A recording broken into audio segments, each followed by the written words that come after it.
Assalaamu calaykum.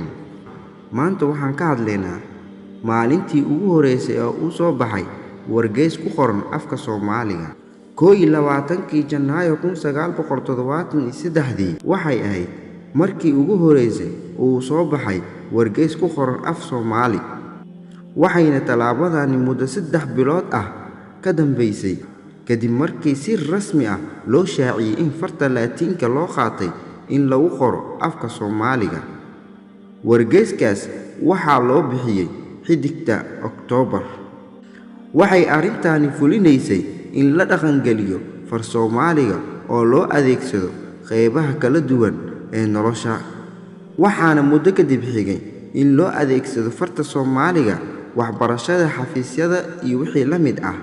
Wixii markaas ka dambeeyay, qoraalka af Soomaaliga wuxuu noqday mid hana qaada oo gaara mi iyo magaalaba.